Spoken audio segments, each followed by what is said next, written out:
Hello students, हम लोग first chapter के बी पार्ट को डिस्कस कर रहे हैं और फर्स्ट चैप्टर के बी पार्ट को डिस्कस करते हुए हम लोगों ने अभी तक उसमें जो मेन टॉपिक है वो दो टॉपिक कर लिए हैं। हम लोगों ने electric field intensity on the axial line of electric dipole निकाल लिया है। हम लोगों ने दूसरा टॉपिक जो किया वो था electric field intensity at A equatorial point on the electric dipole, यानी कि हमने एक्सियल लाइन पे भी इलेक्ट्रिक फील्ड इंटेंसिटी निकालनी है। हम लोगों ने इक्वेटोरियल लाइन पे भी इलेक्ट्रिक फील्ड इंटेंसिटी कैलकुलेट कर ली है। अब हमारे पास उन टॉपिक से रिलेटेड एक बहुत इंपॉर्टेंट और थोड़ा सा डिफिकल्ट, मैं कहूंगा कि ये डिफिकल्ट टॉपिक हमारे पास है। कारण क्या है? क्योंकि इस टॉपिक को समझना स्टूडेंट्स के लिए थोड़ा सा डिफिकल्ट हो जाता है। सो आपसे एक रिक्वेस्ट है, जब आप इस वीडियो को देखें एक बार, दो बार, तीन बार, जितनी बार भी आपको देख के समझ में आए, आप इसको बार बार रिपीट करते रहें। अगर आपको फिर भी प्रॉब्लम आए, मुझे दूसरी वीडियो बनाने के लिए कहेंगे तो मैं कोशिश करूंगा और अच्छा इंप्रूव करके बना सकूं, but I am trying my best at this time also. समझिए, मैंने यहाँ पर आप लोगों को जो टॉपिक करवा दिए हैं वो टॉपिक में जो मेरे पास है, सुनिए। सबसे पहली बात, अगर मैं यहाँ पर एक इलेक्ट्रिक डाइपोल ले लूं, ये लीजिए, ये मेरे पास एक इलेक्ट्रिक डाइपोल है, ये रहा। इलेक्ट्रिक डाइपोल में मैंने यहाँ पर कहा ये मेरे पास प्लस क्यू चार्ज है, ये मेरे पास माइनस क्यू चार्ज है। पहली बात, ऐसा कोई इसमें जरूरी नहीं होता कि आप यहाँ पर प्लस क्यू, यहाँ पर माइनस क्यू लें, ऐसी कोई इसके अंदर बाउंडेशन नहीं है। आप जहां पर भी जिस चार्ज को लेना चाहते हैं आप वहां पर ले सकते हैं। कहीं पर भी आप प्लस क्यू ले सकते हैं, कहीं पर भी आप माइनस क्यू ले सकते हैं। ठीक, यहां पर आपने ये इनका सेंट्रल पॉइंट लिया, इसको आपने कहा ये ए है, इसको भी आपने कहा ये ए है, ये इसकी एक्सियल लाइन है, ये वाली लाइन एक्सियल लाइन है। एक्सियल लाइन पे ऊपर कोई पॉइंट आपको दिया है, मान लीजिए ये पी पॉइंट आपको दे रखा है, यहां से लेके यहां तक का डिस्टेंस आपके पास है। इस डिस्टेंस को आप मान लें, मैंने इस डिस्टेंस को एक बार पिछले लेक्चर में मैंने इस डिस्टेंस को डी माना था। आप चाहे तो इसको आर मान लें, आप चाहे तो इसको कुछ और मान लें, आप चाहे तो इसको एल मान लें, उससे कोई फर्क नहीं पड़ता। आपको किसी एक चीज को ही रटना नहीं है, आपको सिर्फ समझना है। ठीक है, देखिए, मान लीजिए मैं इस डिस्टेंस को यहां पर डी मान लेता हूं, मान लिया। अब एक बात देखिए, आपको इस इलेक्ट्रिक डाइपोल की वजह से बनने वाली इलेक्ट्रिक फील्ड इंटेंसिटी इस पी पॉइंट पर कैलकुलेट करनी है। इलेक्ट्रिक फील्ड इंटेंसिटी जब आपने कैलकुलेट की तो वो इलेक्ट्रिक फील्ड इंटेंसिटी का मैं सिंपल रिजल्ट लिख रहा हूं। एक्सियल लाइन की वजह से जो इलेक्ट्रिक फील्ड इंटेंसिटी बनी थी उसकी वैल्यू हमारे पास आई थी, स्पेशल केस जो आया था, that was 2p upon 4 pi epsilon not, एक वैल्यू ये हमारे पास बनी थी। साथ में यहां पर लिखा गया था d क्यूब, ये फॉर्मूला बन जाएगा। अगर मैं यहां पर r लेता हूं तो मेरे पास फॉर्मूला बन जाएगा ये वाला, it should becomes equal to r cube. इससे कोई फर्क नहीं पड़ेगा। अगर मैं यहां पर l लेता हूं तो यहां पर आ जाएगा l cube. I repeat again and again, आपको रट्टा नहीं मारना है, क्योंकि न्यूमेरिकल में नहीं पता वो यहां पर क्या दे देगा और फिर आप कंफ्यूज होंगे। अगर आपने रट्टा ही मारा है तो आप कंफ्यूज होंगे। चलिए, कोई बात नहीं, ये आपने इलेक्ट्रिक फील्ड इंटेंसिटी यहां पर निकाली। एक्सियल लाइन पे इलेक्ट्रिक फील्ड इंटेंसिटी का स्पेशल केस में फॉर्मूला ये बना, और आपको याद होगा इलेक्ट्रिक फील्ड इंटेंसिटी जो टोटल बनी थी वो किस तरफ थी। याद नहीं है तो सुन लीजिए, electric field intensity special case में फॉर्मूला ये था, और वो बनी किस तरफ थी? वो बनी थी along the direction of electric dipole moment. वो इलेक्ट्रिक डाइपोल मोमेंट की डायरेक्शन के अलोंग बनी थी। सोचिए, इलेक्ट्रिक डाइपोल मोमेंट की डायरेक्शन क्या होती है? इलेक्ट्रिक डाइपोल मोमेंट की डायरेक्शन होती है from negative to positive charge. अब सुनिए, अगर यहां पर नेगेटिव चार्ज है, यहां पर पॉजिटिव चार्ज है, तो इलेक्ट्रिक डाइपोल मोमेंट की डायरेक्शन ये बन गई, और एक्सियल के केस में इलेक्ट्रिक फील्ड की डायरेक्शन भी यही होती है, along the direction of electric dipole moment. Clear? यानी कि इलेक्ट्रिक फील्ड भी इधर ही बनेगी, क्योंकि इसी तरफ इलेक्ट्रिक डाइपोल मोमेंट है और इसी तरफ आपकी इलेक्ट्रिक फील्ड बन जाएगी। ये लीजिए एक बात। दूसरा केस, अगर आप इसी में कुछ और चेंज करें, वो ये है, आपको मैं थोड़ा सा रफली बता देता हूं, वो ये है, अगर मान लीजिए आप कहते हो सर मैंने तो इलेक्ट्रिक डाइपोल ये ले लिया, ये रहा, यहां पर माइनस क्यू चार्ज है, यहां पर प्लस क्यू चार्ज है, और जी ये मेरा सेंट्रल पॉइंट है, ये ए है, ये भी ए है, ये मेरे पास एक्सियल लाइन है, एक्सियल लाइन पे ये पी पॉइंट है, मुझे इलेक्ट्रिक फील्ड इंटेंसिटी इस पी पॉइंट पर निकालनी है। अब बताइए इलेक्ट्रिक फील्ड इंटेंसिटी, क्या ये एक्सियल लाइन है? एक्सियल लाइन पे इलेक्ट्रिक फील्ड इंटेंसिटी का फॉर्मूला स्पेशल केस में क्या होता है, बिना देखे आप बिल्कुल लिख सकते हैं, अगर आपको याद है तो क्या होता है, एक्सियल लाइन पे इलेक्ट्रिक फील्ड इंटेंसिटी का formula 2p upon 4 pi epsilon not into r cube. अब आपको कैसा डायरेक्शन, अगेन डायरेक्शन वही फ्रॉम नेगेटिव टू पॉजिटिव, इस केस में नेगेटिव टू पॉजिटिव डायरेक्शन ये थी और इलेक्ट्रिक फील्ड की डायरेक्शन भी ऐसी बोला मैंने, इस केस में नेगेटिव ये रहा, पॉजिटिव ये रहा, नेगेटिव टू पॉजिटिव डायरेक्शन ये है और इलेक्ट्रिक फील्ड की डायरेक्शन भी इसी तरफ होगी, तो यहां पर टोटल इलेक्ट्रिक फील्ड इंटेंसिटी इस डायरेक्शन में आ जाएगी। ये लीजिए यहां पर टोटल इलेक्ट्रिक फील्ड इंटेंसिटी इस डायरेक्शन में आ जाती है। तो आप सुन लीजिए, अगर आप किसी इलेक्ट्रिक डाइपोल की एक्सियल लाइन पे इलेक्ट्रिक फील्ड इंटेंसिटी निकालते हैं तो वो इलेक्ट्रिक फील्ड इंटेंसिटी हमेशा इलेक्ट्रिक डाइपोल मोमेंट की डायरेक्शन के अलोंग होती है और उसका फॉर्मूला स्पेशल केस में ये होता है।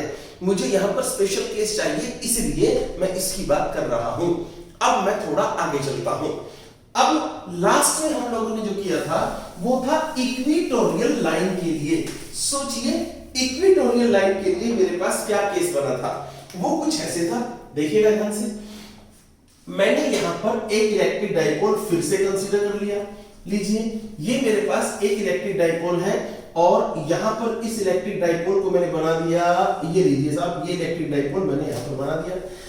ये वाला चार्ज प्लस क्यू है मैंने मान लिया, ये वाला चार्ज माइनस क्यू है मैंने मान लिया, यहां पर सेंट्रल पॉइंट ये O है, इसको हम इक्वेटोरियल पॉइंट बोलते हैं। यहां से जो लाइन आएगी इसको हम इक्वेटोरियल लाइन बोलते हैं और इस पॉइंट को हम P पॉइंट का नाम दे देते हैं। तो ठीक है, ये वाला पॉइंट हमारे पास P पॉइंट है। यहां से लेके यहां तक के डिस्टेंस को अब आपकी मर्जी, फिर ले लो जो मर्जी पॉइंट आप कहोगे। तो यहां से लेके यहां तक का डिस्टेंस जो आप लेना चाहते हो, उस डिस्टेंस को चाहो तो आप उसको D ले लो, चाहो तो आप उसको R ले लो, व्हाटएवर यू वांट आप उसको ले सकते हो। तो ठीक है, इस डिस्टेंस को मान लीजिए मैं R ले रहा हूं। अब आप यहां से लेके यहां तक के डिस्टेंस को मिलाओगे, यहां से लेकर यहां तक के डिस्टेंस को मिलाओगे। लास्ट जो मैंने आपको वीडियो लेक्चर में इसके लिए बताया था, मैंने उस डिस्टेंस को D ले रखा था, उस हिसाब से मेरे पास ये रिजल्ट क्या आया था। देखिए ये परपेंडिकुलर, ये बेस क्या बन गया था, d square plus r square का स्क्वायर रूट। यहां पर भी क्या बना था, this is d square plus r square का स्क्वायर रूट। अगर आप इसको यहां पर सॉरी एडवांस ये a है, ये a है, अगर आप इसकी बात करते हैं तो मैंने फिर पिछले केस में इसको r बोल दिया, मैंने कहा था ये r है। अगर ऐसा है तो कोई प्रॉब्लम नहीं, ऐसे ले लो। लेकिन अगर आप इसको लेते हो, इस डिस्टेंस को आप लेते हो a, इसको लेते हो a और इसको लेते हो आप r, तो क्या कहोगे, फिर आप ऐसे कहोगे this is r square plus a square, this is again r square plus a square. I request all of you, आप प्लीज इसमें कंफ्यूज ना हो बिल्कुल भी। अगर आप टॉपिक को एक दो बार करके देख लोगे तो आपको कोई प्रॉब्लम नहीं आएगी, लेकिन अगर सिर्फ एक ही बार पढ़ोगे तो डेफिनेटली वो आपको कंफ्यूज करेगा ही करेगा, आप उसमें 100% कंफ्यूज होंगे। बच्चा एक बार पढ़ता है, थोड़ा समझ में आएगा, चलो ठीक है चल जाएगा, अब तब तक दूसरी वीडियो देख लेते हैं, ऐसा नहीं है। आपको इसी वीडियो को प्रॉपर्ली देखना है। कौन सा वाला, जो आपने इक्वेटोरियल वाला किया था।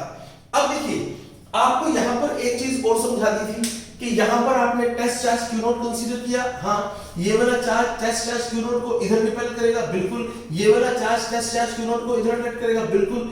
एक इलेक्ट्रिक फील्ड ये वाली बन गई थी, एक इलेक्ट्रिक फील्ड ये वाली बन गई थी। इस इलेक्ट्रिक फील्ड को हमने E1 कहा था, इस इलेक्ट्रिक फील्ड को हमने E2 कहा था। टोटल इलेक्ट्रिक फील्ड जो हमारे पास आई है वो क्या बन गई थी, अगर उसके सिर्फ मैग्नीट्यूड की बात करें तो क्या बन गई थी, this is P upon 4 pi epsilon not R का क्यूब, ये बन गई थी। इस हिसाब से चलोगे तो। लेकिन अगर मैं इसको d डिस्टेंस लूंगा तो उस केस में ये वाला d हो जाएगा, यहां पर ये वाला भी d हो जाएगा, जैसा कि मैंने नोट्स में कर रखा है, जो लास्ट इसमें जो लास्ट वीडियो डाली थी उसमें कर रखा है। तो यहां पर क्या बन जाएगा, it should B d cube, ये आपके पास d क्यूब आ जाएगा। अब यहां से अगर हम थोड़ा सा और आगे चले तो उस केस में क्या है उसको ध्यान से सुनिए, ये मेरे पास आ जाता है, ठीक है। हाँ, फिर दूसरी बात, इलेक्ट्रिक फील्ड इंटेंसिटी की वैल्यू तो आ गई, लेकिन ये जो होता है यहां पर इलेक्ट्रिक फील्ड की जो डायरेक्शन होती है उसको देखिए। यहां पर इलेक्ट्रिक फील्ड ये आई थी, हाँ बिल्कुल आई थी, टोटल इलेक्ट्रिक फील्ड ये वाली बन गई थी। अब यहां पर देखिए इलेक्ट्रिक डाइपोल मोमेंट किस डायरेक्शन में है, वो है फ्रॉम नेगेटिव टू पॉजिटिव, ये रहा नेगेटिव टू पॉजिटिव और ये रही इलेक्ट्रिक फील्ड। तो इलेक्ट्रिक फील्ड ऐसे है, इलेक्ट्रिक डाइपोल मोमेंट की डायरेक्शन ऐसे है, दोनों एक दूसरे के एंटी पैरेलल, यानी कि दोनों एक दूसरे के अपोजिट डायरेक्शन में। इसका मतलब नेगेटिव साइन यहां पर लगेगा इधर। तो आप एक बात समझ सकते हैं, अगर आप किसी इलेक्ट्रिक डाइपोल की एक्सियल लाइन पे इलेक्ट्रिक फील्ड निकालते हैं तो total electric field electric dipole moment की वजह से बनने वाली टोटल इलेक्ट्रिक फील्ड जो होगी वो इलेक्ट्रिक डाइपोल मोमेंट की डायरेक्शन में होगी। और यहां पर अगर आप किसी इलेक्ट्रिक डाइपोल की इक्वेटोरियल लाइन पर इलेक्ट्रिक फील्ड निकालते हैं तो वो electric field electric dipole moment की डायरेक्शन के एंटी पैरेलल क्या होगी, एंटी पैरेलल। इस केस में electric field electric dipole moment की डायरेक्शन के पैरेलल, इस केस में एंटी पैरेलल। और सुन लीजिए, आपका एक कंफ्यूजन दूर कर दूं हमेशा के लिए, मैंने नोट्स में क्या कर रखा है वो भी बता देता हूं आपको, ताकि बच्चों को ये कहे, बच्चे कहेंगे सर आपने नोट्स में ऐसा क्यों कर रखा है, यहां पर क्यों, इसलिए ताकि आप दोनों केसेस ठीक से सीख सकें। वो क्या है उसको देखिए। नोट्स में मैंने ये कर रखा है, यहां पर मैंने नेगेटिव चार्ज इधर लिया, ये लीजिए, वहां पर मैंने क्या किया, मैंने माइनस क्यू चार्ज ये ले रखा है, प्लस क्यू चार्ज ये ले रखा है और एक्सियल लाइन के ऊपर इक्वेटोरियल लाइन पे पॉइंट ये रहा और इक्वेटोरियल लाइन ये रही। यहां पर मैंने P पॉइंट कंसीडर कर लिया, ये रहा, ये वाला डिस्टेंस A है, ये वाला डिस्टेंस भी A है, यहां से लेकर यहां तक का ये डिस्टेंस मेरे पास क्या होगा, अरे भाई मैंने नोट्स में इस डिस्टेंस को R ले रखा है, तो क्या होगा बताओ, अब आपके लिए आसान है, r² प्लस a²। इस हिसाब से चले तो यहां पर बताओ क्या होगा, this is again r² plus a²। आगे चलो, यहां पर P पॉइंट पर आपको इलेक्ट्रिक फील्ड इंटेंसिटी निकालनी है, उस पॉइंट पर आपको एक test charge Q not consider करना पड़ेगा, ये लीजिए कर लिया। ये माइनस Q चार्ज इस प्लस Q नॉट को इधर अट्रैक्ट करेगा, तो ठीक है, इलेक्ट्रिक फील्ड इंटेंसिटी इस डायरेक्शन में आ गई, A ये लीजिए, ये रही electric field intensity, this is called E1। ये वाला चार्ज इस वाले चार्ज को इधर रिपेल करेगा, A ये लीजिए इधर रिपेल किया, तो इलेक्ट्रिक फील्ड इंटेंसिटी जो E2 आ गई वो ये वाली आ गई। आगे चलिए, ये वाला एंगल थीटा था, ये वाला एंगल भी थीटा था, तो टोटल एंगल ये वाला क्या बन गया था, 2 थीटा। यहां से बीच में से आपको इसके लिए रिजल्टेंट मिल जाएगा। इलेक्ट्रिक फील्ड इंटेंसिटी अब भी यहां पर कितनी आएगी, अब भी यहां पर हो जाएगी P/4 pi epsilon not into r का क्यूब। यहां पर अगर इस डिस्टेंस को r की बजाय d लोगे तो d का क्यूब, l लोगे तो l का क्यूब, जो भी लोगे उसका क्यूब, ये स्पेशल केस है। अब इलेक्ट्रिक फील्ड इंटेंसिटी तो इस डायरेक्शन में है, आपने ले ली, और इलेक्ट्रिक डाइपोल मोमेंट किस डायरेक्शन में है, फ्रॉम नेगेटिव टू पॉजिटिव। इधर इलेक्ट्रिक फील्ड इंटेंसिटी इधर है, इलेक्ट्रिक डाइपोल मोमेंट इधर है, अभी भी दोनों एक दूसरे के क्या है, एंटी पैरेलल। सो अब इन दोनों का यूज करके आपको टॉपिक मिला है तीसरा, यानी कि मेन इंपॉर्टेंट टॉपिक जो थर्ड टॉपिक है। एक एक्सियल लाइन वाला इंपॉर्टेंट हो गया, इक्वेटोरियल वाला इंपॉर्टेंट हो गया, ये वाला इंपॉर्टेंट है। Electric field intensity due to a short electric dipole at any point in the space. अगर आपको ये दोनों आते हैं तो फिर ये आपका एक ही मिनट का काम है। देखिए कैसे कहता है, इलेक्ट्रिक फील्ड इंटेंसिटी निकालो एक शॉर्ट इलेक्ट्रिक डाइपोल, एक छोटा इलेक्ट्रिक डाइपोल, कोई फर्क नहीं पड़ता होगा वो इलेक्ट्रिक डाइपोल ही कितना छोटा हमें क्या पता, इसलिए हम इलेक्ट्रिक डाइपोल लेंगे। Eight any point in space, वो स्पेस में किसी भी पॉइंट पर है। इसमें मेंशन था एक्सियल पे, इसमें मेंशन था इक्वेटोरियल पे, वो कहीं पर भी है, तो ठीक है ले लेते हैं। देखिएगा बहुत तरीके से देखना इसको, आप बहुत ढंग से। ये लीजिए, ये आपने इलेक्ट्रिक डाइपोल कंसीडर कर लिया। इलेक्ट्रिक डाइपोल का माइनस क्यू चार्ज ये रहा और प्लस क्यू चार्ज ये रहा। यहां पर इसको सेंट्रल पॉइंट कहा, यानी कि इक्वेटोरियल पॉइंट कहा। ये डिस्टेंस a है, ये डिस्टेंस भी a है। ये आपके पास एक ऐसा सिस्टम बन गया जिसमें दो चार्ज है, दोनों इक्वल है, दोनों पॉजिटिव, दोनों के बीच में कुछ ना कुछ सेपरेशन है, इसे इलेक्ट्रिक डाइपोल बोलते हैं। तो हो गया इलेक्ट्रिक डाइपोल है। इससे थोड़ा सा और चले आगे, ये स्पेस में कोई एक पॉइंट दे दिया हमें, ये रहा, ये इसने कहा ना eight any point in space, space में कहीं पर भी कोई पॉइंट है, ये लीजिए ये स्पेस में पी पॉइंट है। आपको इस इलेक्ट्रिक डाइपोल की वजह से बनने वाली electric field intensity P point पर कैलकुलेट करनी है। तो ठीक है, इसको इसके साथ मिला दीजिए, यहां से इसको इसके साथ मैंने मिला दिया, ये लीजिए, इसको इसके साथ मैंने यहां पर मिला दिया।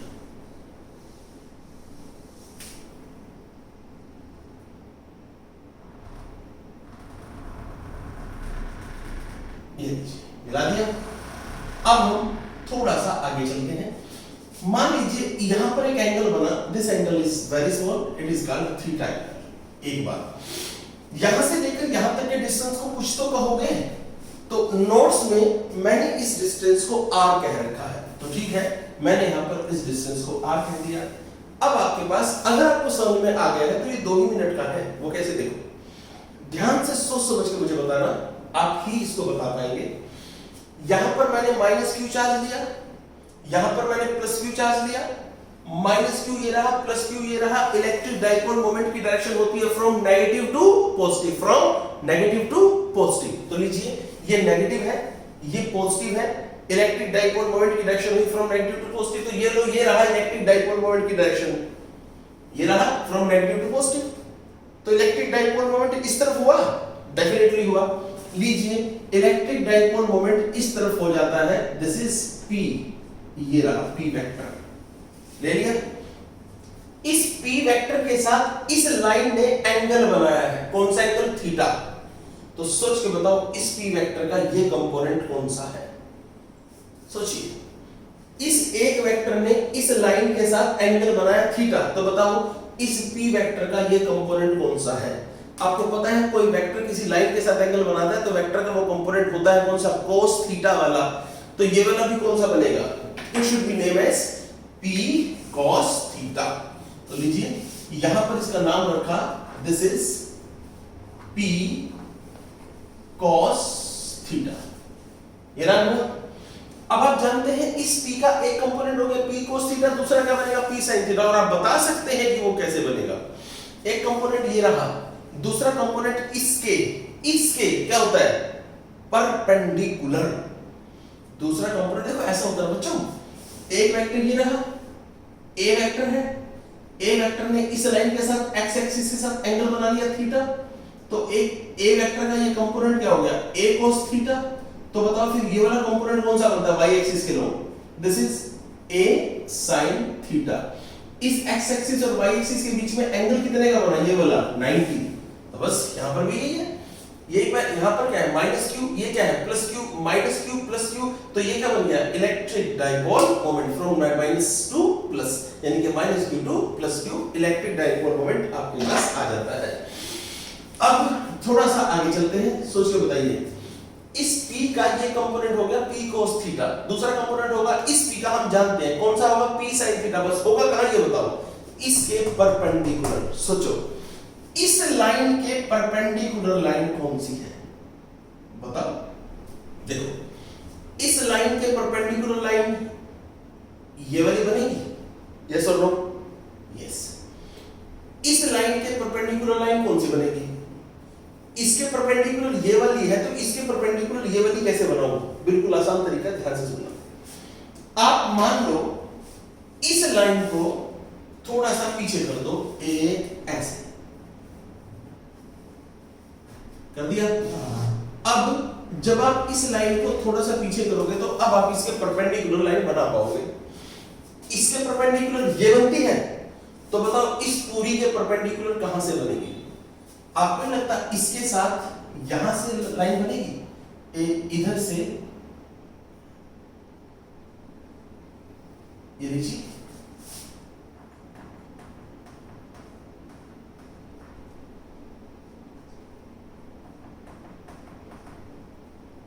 ये लीजिए, दिमाग लगाइए और मुझे थोड़ा सा सोच के बता दीजिए। इस लाइन के परपेंडिकुलर लाइन इधर से बनेगी, इसके परपेंडिकुलर ये वाली इधर से बन जाएगी, यस और नो। तो जब इसके परपेंडिकुलर इधर बनेगी तो इसके परपेंडिकुलर आपने इधर बना दी, देख लो ये वाला एंगल मस्ट बी 90 डिग्री होगा, हर हालत में होगा। अब आप सोचिए बताओ अगर ये p cos थीटा है, इस p का ये वाला कंपोनेंट p cos थीटा है, तो बताओ इस p का ये वाला कंपोनेंट कौन सा होगा? It should B p sin theta बनेगा। बस सिर्फ एक बात देखना, ये p वेक्टर इधर है, p cos थीटा इधर है, आपको क्या लगता है p sin थीटा इधर तो नहीं जाएगा, p sin थीटा भी इधर होगा। तो उस केस में क्या करोगे? उस केस में आप इसको रखो, it should B p sin theta. कैसे? इसका मतलब इसका और इसका दोनों का रिजल्टेंट ये आया है, तो आई थिंक आपके पास p sin थीटा भी आ चुका है। अब हम थोड़ा सा और आगे चलते हैं, जिसके ऊपर अब आपको पॉइंट समझना है वो थोड़ा सा डार्क कर लेते हैं, बाकी सबको यहां से हटा लेते हैं। लीजिए, ये थोड़ा सा मैंने डार्क कर दिया, ये लीजिए। आगे चलिए, इसको हटा दीजिए, इसका कोई काम नहीं है।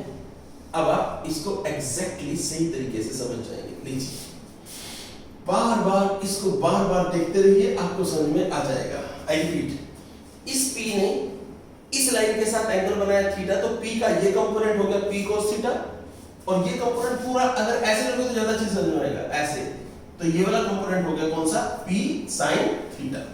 बट इसकी जरूरत नहीं है, इसलिए इसको हटा दीजिए। अब सोच समझ के एक बात का जवाब दीजिए, ध्यान से सुनिए। आप अगर इसको बनाना भी चाहें, क्योंकि आपको मुझे भी ये बाद में बनाना पड़ेगा, इसलिए मैं इसको अच्छा सा यहीं पर बना देता हूं। ये लीजिए,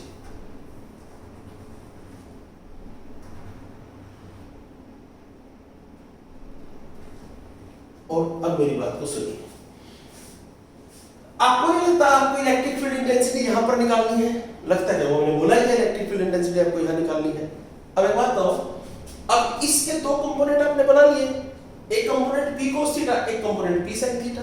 सोच के बताओ ध्यान से, ये p पॉइंट, ये वाला p पॉइंट, इस p cos थीटा के, ये p cos थीटा ऐसे जा रहा है, ये p cos थीटा ऐसे है, p पॉइंट ऐसे है, तो आपको लगता है ये p cos थीटा के रास्ते में ये p पॉइंट है। जैसे यहां पर ऐसे हमने लिया डायरेक्शन में, इस p यहां पर हमने लिया ये प्लस ये माइनस, और अब यहां पर देखें तो इस डाइपोल के रास्ते में ये p पॉइंट था, यहां पर भी इस p cos थीटा के रास्ते में ये p पॉइंट है। इसको एक्सियल लाइन बोलते हैं, ये एक्सियल लाइन पे है। जब एक्सियल लाइन पे इलेक्ट्रिक फील्ड निकालते हैं, तो एक्सियल लाइन पे इलेक्ट्रिक फील्ड कैसे निकलेगी ये बताओ। अरे भाई, एक्सियल लाइन में तो इलेक्ट्रिक फील्ड का फॉर्मूला स्पेशल केस वाला ये रहा, और इलेक्ट्रिक फील्ड होती क्या है? इलेक्ट्रिक फील्ड होती है इलेक्ट्रिक डाइपोल मोमेंट की डायरेक्शन के अलोंग। तो ये रहा इलेक्ट्रिक डाइपोल मोमेंट इस केस में। अब ये बस सोचना ये है ना, इसके कंपोनेंट कर लिए दो, पहला ये रहा, दूसरा ये रहा। पहला electric dipole moment p cos theta, इसके रास्ते में p पॉइंट है, तो बताइए इस p cos थीटा की वजह से बनने वाली इलेक्ट्रिक फील्ड इंटेंसिटी इस p पॉइंट पर कितनी होगी और कहां पर होगी? कितनी होगी वो देखते हैं। जब p इलेक्ट्रिक डाइपोल मोमेंट था, तो इलेक्ट्रिक फील्ड इंटेंसिटी आई थी 2p/4 pi epsilon naught into r का क्यूब। अब जब p cos theta electric dipole moment है, तो इलेक्ट्रिक फील्ड इंटेंसिटी क्या आएगी? अब आएगी, बस जहां पर p है वहां पर क्या पुट कर दो, p cos थीटा। बताइए क्या फॉर्मूला बनेगा? 2p cos theta upon 4 pi epsilon naught r का क्यूब। ये बन गई। डायरेक्शन बताइए किस तरह बनेगी? इलेक्ट्रिक फील्ड इंटेंसिटी लिख दिया, नाम लिख दिया E1। इलेक्ट्रिक फील्ड इंटेंसिटी इस p cos थीटा की वजह से जो इलेक्ट्रिक फील्ड इंटेंसिटी यहां पर बनेगी, उसका मैग्नीट्यूड हो रहा, बताओ उसकी डायरेक्शन क्या है? डायरेक्शन होती है एक्सियल लाइन में इलेक्ट्रिक डाइपोल मोमेंट की डायरेक्शन के अलोंग। इलेक्ट्रिक डाइपोल मोमेंट ये रहा, इसकी डायरेक्शन के अलोंग। ये डायरेक्शन है भैया, ऐसे ही कर दो फिर, ये रही डायरेक्शन, तो इसकी डायरेक्शन के अलोंग, ये रही डायरेक्शन के अलोंग। चले दूसरा केस, अब ध्यान से सुनना। ये किस तरह बना? OP अलोंग OP लिख दो इसको, अलोंग OP। डन। अब बात करते हैं इसकी। ये इस P का एक कंपोनेंट है, ये एक कंपोनेंट था, इसको सोल्व कर लिया। अब इस कंपोनेंट की बात करते हैं, और जरा ध्यान से इस बात को सुनना। ये रहा p sin थीटा, ये रहा। आपको क्या लगता है इस p sin थीटा के, ये रहा p sin थीटा ऐसे है, इसके कौन से कहां पर ये p पॉइंट है? देखो अगर ये ऐसे होता और ये बिल्कुल सीधा ऐसे होता, जैसे ये ऐसे था और ये बिल्कुल सीधा ऐसे था, तो मैंने कहा था कहाँ है, इक्वेटोरियल लाइन पे।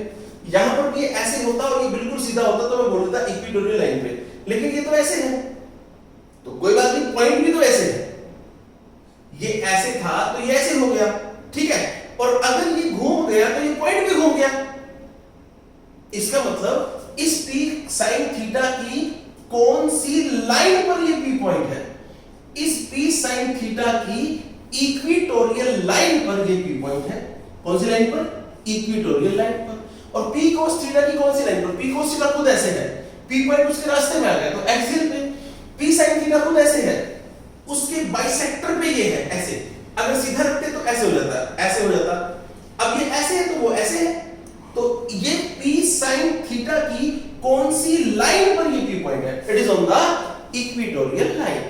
सोचिए इक्वेटोरियल लाइन पर p sin थीटा की इक्वेटोरियल लाइन पर ये p पॉइंट है। बताइए इक्वेटोरियल लाइन पर, इसकी इक्वेटोरियल लाइन पर जब आपको इलेक्ट्रिक फील्ड इंटेंसिटी निकालनी होती है तो फॉर्मूला क्या होता है, ये रहा, बताइए क्या लिखेंगे यहां पर, E2 इज इक्वल टू, बोलिए फॉर्मूला में होता है P upon 4 pi epsilon into R का क्यूब। P की जगह यहां पर क्या होगा, P sin थीटा, क्या लिखोगे, this is P sin theta upon 4 pi epsilon not R का क्यूब। अब सोचिए डायरेक्शन किस तरफ होगी, सोचिए इस केस में डायरेक्शन कहां होती है इलेक्ट्रिक फील्ड की, इलेक्ट्रिक डाइपोल मोमेंट की डायरेक्शन के एंटी पैरेलल, और इलेक्ट्रिक डाइपोल मोमेंट तो ये रहा। आई रिपीट, आप बार-बार ये सोच रहे होंगे सर इलेक्ट्रिक डाइपोल मोमेंट तो ये रहा सर, ये रहा, नहीं, इसके कंपोनेंट बना लिए, एक ये रहा एक ये रहा, अब कंपोनेंट का काम होगा, तो p cos थीटा एक कंपोनेंट बना, उसकी एक्सियल लाइन पर ये p पॉइंट है, और p sin थीटा जो दूसरा कंपोनेंट बना उसकी इक्वेटोरियल लाइन पर ये p पॉइंट है, और इक्वेटोरियल, इसकी इक्वेटोरियल पे इलेक्ट्रिक फील्ड की वैल्यू ये रही, डायरेक्शन बताओ क्या होगी, इस केस में बताओ डायरेक्शन क्या होगी इक्वेटोरियल के केस में, इक्वेटोरियल के केस में डायरेक्शन होती है एंटी पैरेलल, बताओ इसके एंटी पैरेलल यहां पर, not an easy job, anti parallel, इसके एंटी पैरेलल यहां पर। सुनो ये लाइन है, अगर एक लाइन और ड्रॉ कर दूं तो वो क्या हो जाएगी, इसके पैरेलल, लेकिन मुझे कैसे बनानी है, इसके एंटी पैरेलल, तो एंटी पैरेलल कैसे बनेगी, लाइन को मैं ऐसे ले जाता हूं, ये रहा, ठीक, ये लाइन बन गई इसके anti parallel, this is E2। अब इसको यहां से हटा दो, ये सिर्फ आपको समझाने के लिए था, P पॉइंट यहां पर आया। अब एक और इंपॉर्टेंट पॉइंट, वो क्या है उसको देखो, ये बताओ बच्चों, एक इलेक्ट्रिक फील्ड E1 है, एक इलेक्ट्रिक फील्ड E2 है, इनके बीच में एंगल कितना है, जितना एंगल इसके बीच में और इसके बीच में है, कारण ये, इस p cos थीटा को देखो, p cos थीटा के पैरेलल ये वाली लाइन है, p sin थीटा के एंटी पैरेलल ये वाली लाइन है, दो लाइनों के बीच में जो एंगल होता है उनके पैरेलल लाइनों के बीच में वही एंगल होता है।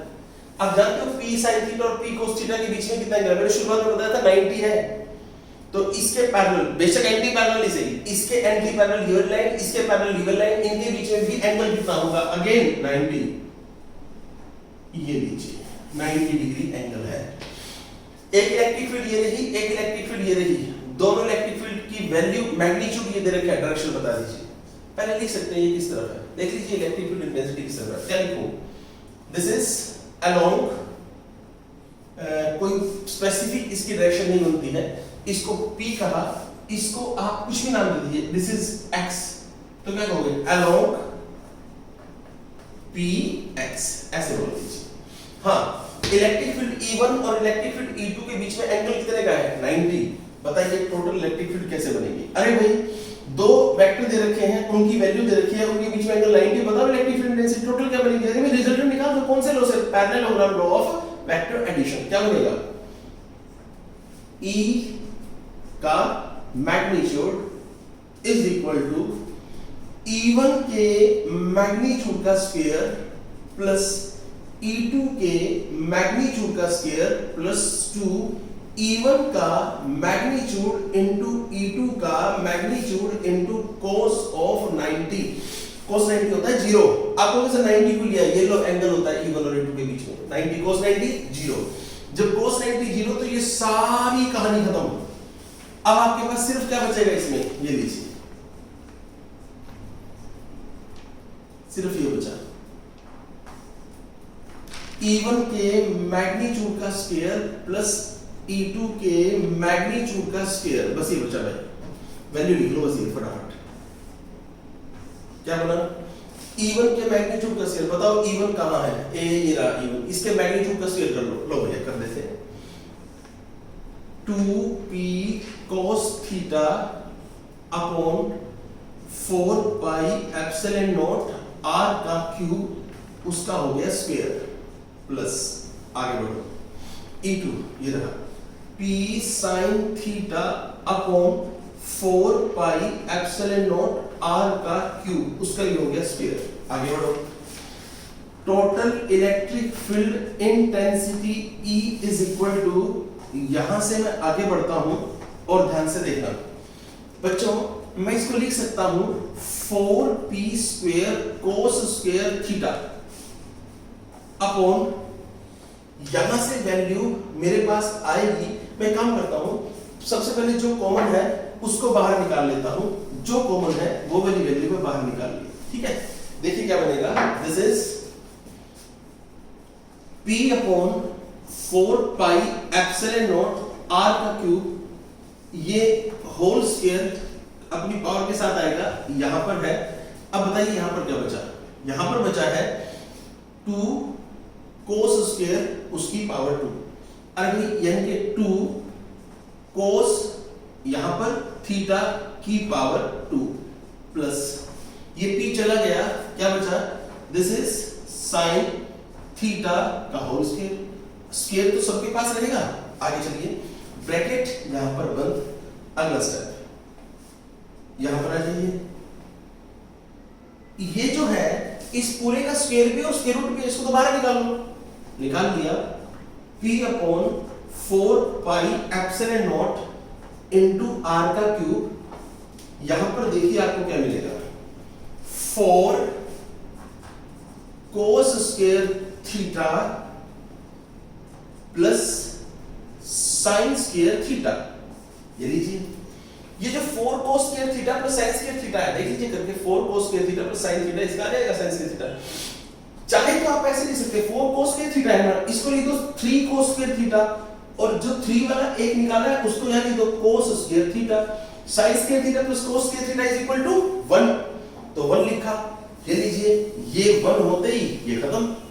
तो अब आपके पास 1 हुआ और यहां पर सिर्फ आपने 1 लगा दिया, तो अब आपके पास इलेक्ट्रिक फील्ड इंटेंसिटी, मैं सिर्फ उसको मैग्नीट्यूड की फॉर्म में सिंपल लिखूंगा, electric field intensity E is equal to, देखिए क्या बना, P upon 4 pi epsilon not R का क्यूब, यहां पर 3 cos स्क्वायर थीटा प्लस 1, यानी वैल्यू। दूसरा स्टेप, अगर आप एक्सियल लाइन पे लेते हैं, देखिए स्पेशल केस देखना, अगर आप एक्सियल लाइन पे लेते हैं, एक्सियल लाइन पे इधर, तो एंगल कितना हो जाएगा इसके बीच में 0, तो यहां पर cos 0 करता है 1, तो 3 प्लस 1 4 का स्क्वायर क्या हो गया 2, तो रिजल्ट क्या आएगा 2p upon 4 pi epsilon into r का क्यूब।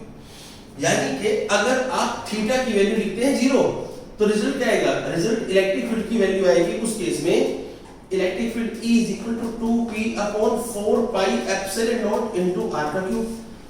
और अगर आप मान के चलते, देखो यहां पर ये p पॉइंट यहां पर, यहां की बजाय यहां होता तो एंगल थीटा हो जाता, डेफिनेटली हो जाता। अगर ये p पॉइंट यहां की बजाय बिल्कुल सीधा होता तो ये एंगल कितना होता, नो डाउट 90 होता, तो उस केस में theta is equal to 90 degree is equal to E की वैल्यू बताओ कितनी बनती भाई, cos 90 0, तो 0 प्लस 1 स्क्वायर रूट क्या होता है 1, तो यहां पर रिजल्ट सिर्फ ये p upon 4 pi epsilon not r का क्यूब। इसका लास्ट पॉइंट उसको समझिए, सिर्फ मुझे इतना बताइए, मैंने यहां पर मैग्नीट्यूड निकाल दिया है इलेक्ट्रिक फील्ड का, निकाल दिया, अब इलेक्ट्रिक फील्ड की डायरेक्शन चाहिए। डायरेक्शन के लिए सिर्फ आप एक काम कीजिए, याद होगा आपको क्या, यहां पर टोटल इलेक्ट्रिक फील्ड इसके इसके बीच में से ये आएगी, ये लीजिए ये इलेक्ट्रिक फील्ड टोटल आ गई जो यहां से आएगी। इस इलेक्ट्रिक फील्ड ने मान लो इन दोनों में से किसी एक के साथ एंगल बना लिया बीटा, जिसके साथ आपका मन करे उसके साथ बना दो। तो बताइए आपके पास टेंजेंट बीटा क्या आता है। +1 में मैं आपको खूब बता चुका हूं कि इस इलेक्ट्रिक फील्ड ने जिसके साथ एंगल बनाया है उसको भूल जाओ, किसको याद रखो, दूसरे को। क्या लिखोगे, E2 साइन ऑफ, कितना एंगल था इनके बीच में, इन दोनों के बीच में 90, E2 sine of 90 upon E1 plus E2 cos of 90। Sine 90 क्या होता है 1, तो सिर्फ क्या आ गया E2 साइन 91, E1 यहां पर लिखा। बताइए E2 कोस 90, कोस 90 क्या होता है 0, तो सिर्फ टेंजेंट बीटा क्या आ गया है E2 अपॉन E1। E2 की वैल्यू ये रही और E1 की वैल्यू ये रही, पुट कर दो, कितना बना P sin theta upon 4 pi epsilon not r का क्यूब इनटू, घुमा दो, 4 पाई एप्सिलॉन नॉट r का cube upon 2p cos theta. E2 upon E1 किया, 4 पर एप्सिलॉन नॉट r का क्यूब से कैंसिल हुआ, p से p कैंसिल हुआ। बताइए टेंजेंट बीटा आपके पास क्या आया है, it should be equal to 1/2, ये है sin theta upon cos theta, क्या हो गया टेंजेंट थीटा। तो बताइए tangent beta is equal to 1/2 tangent theta. This is your complete result. बार बार आप इस वीडियो को देखते रहिए, आपको एग्जैक्टली समझ में आ जाएगी पूरी की पूरी कहानी। ठीक, ऑल द बेस्ट।